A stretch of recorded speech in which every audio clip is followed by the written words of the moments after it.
स्वागत है CBSE class 9 के केमिस्ट्री की chapter 1 matter in our surroundings के पार्ट 2 में, जिसके अंदर आप आज क्लियर करने वाले हैं अपने बहुत सारे टॉपिक को।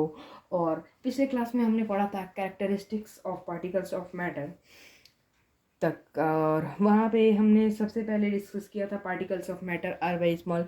पार्टिकल्स ऑफ मैटर जो होते हैं वह बहुत ही स्मॉल होते हैं, उसके एग्जांपल्स भी हमने आपको बताए थे।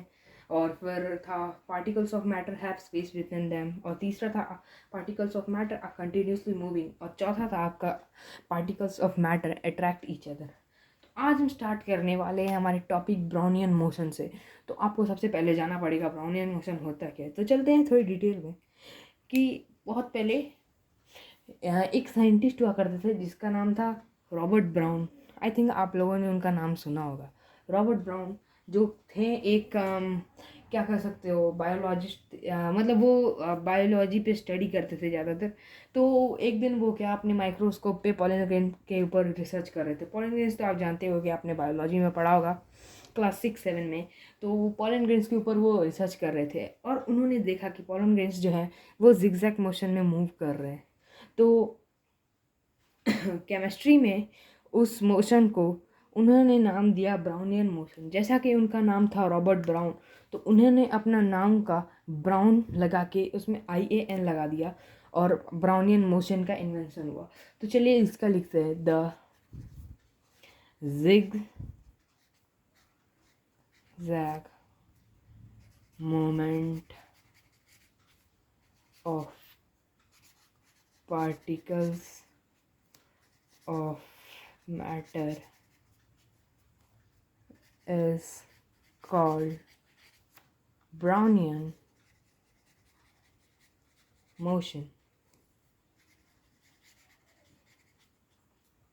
Example: pollen grains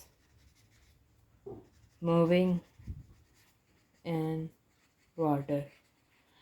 तो आपके एग्जाम में क्वेश्चन आया कि व्हाट इज ब्राउनियन मोशन, तो लिख दिया ना the zigzag moments of particles, या फिर the irregular moment of particles of matter is called Brownian motion. और ये पूछा जाए कि हु फाउंडेड ब्राउनियन मोशन, तो आप लिखेंगे रॉबर्ट ब्राउन। ठीक है, तो चलते हैं अपने नेक्स्ट टॉपिक की ओर। और जो हमारी नेक्स्ट टॉपिक है वो है डिफ्यूज़न। अब डिफ्यूज़न क्या है वो हम आगे जानेंगे। डिफ्यूज़न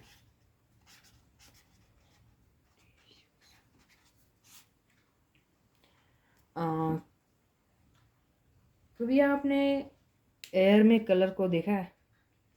जैसे कि एक वो आता है ना स्प्रे वाला रूम कलर, जिसको आप स्प्रे करते हो तो पूरे रूम में फैल जाता है कलर वाला।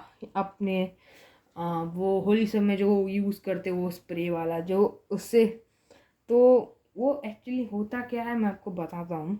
कि जैसे कि मान लो एक रेड ब्रोमीन वेपर है एक बोतल में, आधे में रेड ब्रोमीन वेपर है और ऊपर में ऑक्सीजन या फिर एयर है। तो जब आप बीच में एक प्लेट रख दो और जब आप उस प्लेट को हटाओगे तो वो ब्रोमीन वेपर और वो ऑक्सीजन या एयर दोनों कोई एक दूसरे के कांटेक्ट में आएंगे। तो आपने तो जाना ही ना होगा कि ब्राउनियन मोशन में पार्टिकल्स ऑफ मैटर हमेशा मूव करते रहते हैं। तो ड्यू टू दैट मूवमेंट वो पार्टिकल्स एक दूसरे से डिफ्यूज़ कर जाएंगे और एक दोनों से मिल जाएंगे। तो आप उसमें पहचान नहीं पाओगे कि उसमें रेड ब्रोमीन वेपर और ऑक्सीजन के पार्टिकल्स कौन से हैं। तो उसमें आपको वो उसका कलर थोड़ा सा चेंजिंग लगेगा। तो उसी को हम लोग डिफ्यूज़न कहते हैं। तो डिफ्यूज़न में हम लोग लिखेंगे the intermixing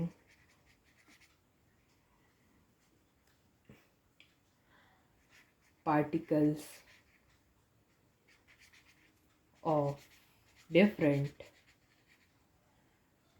types of matter in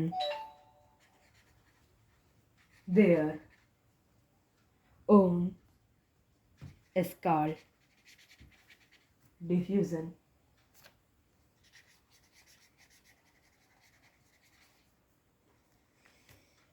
अगर आपको ये चीज़ समझ आ रही होगी तो चैनल को लाइक से सब्सक्राइब जरूर करना।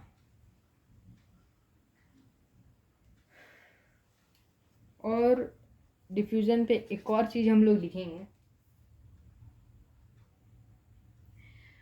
तो मैंने तो आपको शुरुआत ही बता दिया कि डिफ्यूज़न में होता है कि पार्टिकल्स ऑफ मैटर मूव करते हैं।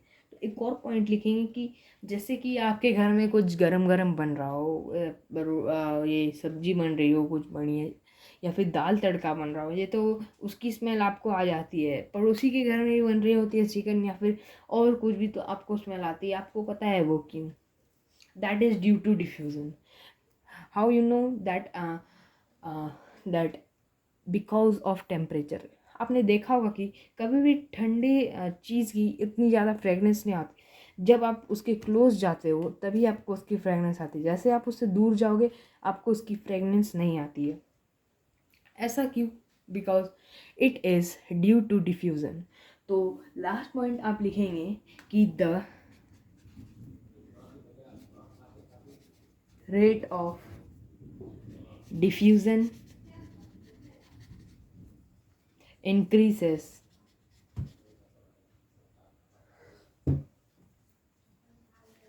when the temperature increases।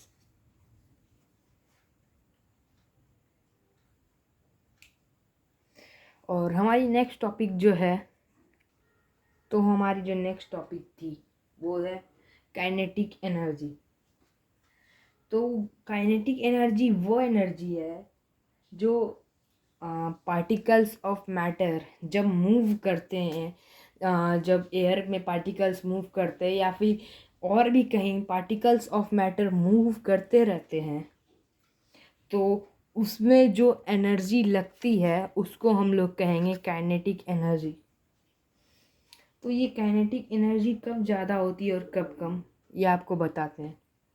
तो सबसे पहले kinetic energy come with motion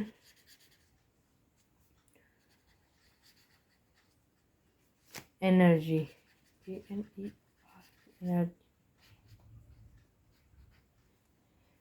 अब पार्टिकल्स ऑफ मैटर जैसे टाइप से मूव करते हैं वैसे टाइप से ही उनकी एनर्जी दिखती है।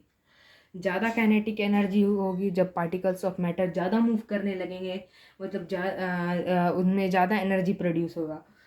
तो आपको इसका नोट्स लिखा देते हैं। द एनर्जी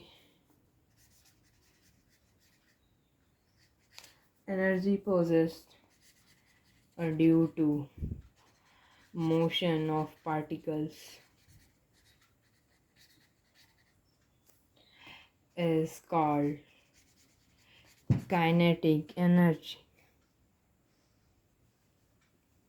Example: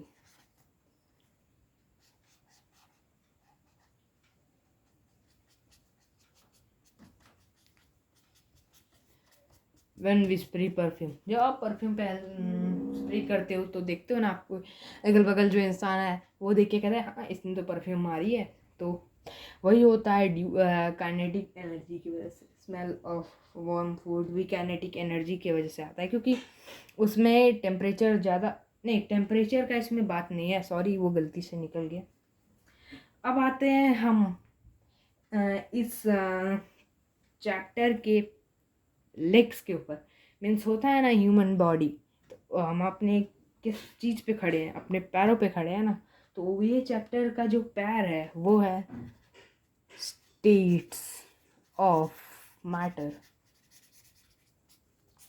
मैटर के 3 स्टेट होते हैं, आपने पढ़ा होगा। पहला सॉलिड, लिक्विड,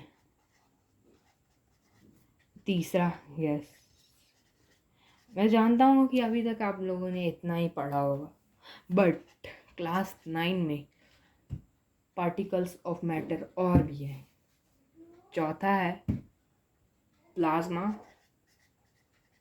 और पांचवा है बोज आइंस्टाइन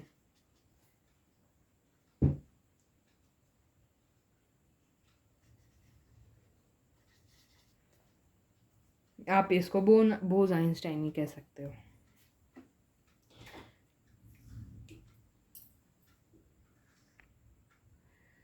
तो आज की क्लास में हम बस इतना ही पढ़ेंगे। उम्मीद करता हूँ जितना भी पढ़ाया होगा आपको समझ जरूर आया होगा, क्योंकि हम अपनी क्लास को ज़्यादा लंबा नहीं करेंगे। एक क्लास ज़्यादा से ज़्यादा 10 से 15 मिनट तक की होगी, जिसमें हम एक ही टॉपिक होगी, ज़्यादा से ज़्यादा एक टॉपिक होगी, बट उसको पूरी बढ़िया तरीके से क्लियर कर देंगे, क्योंकि बच्चों के एक भी डाउट्स रहने नहीं चाहिए। ये यहाँ पे बात हो रही है कंसेप्ट क्लियर करने। ठीक है, ठीक है, मिलते हैं नेक्स्ट वीडियो में।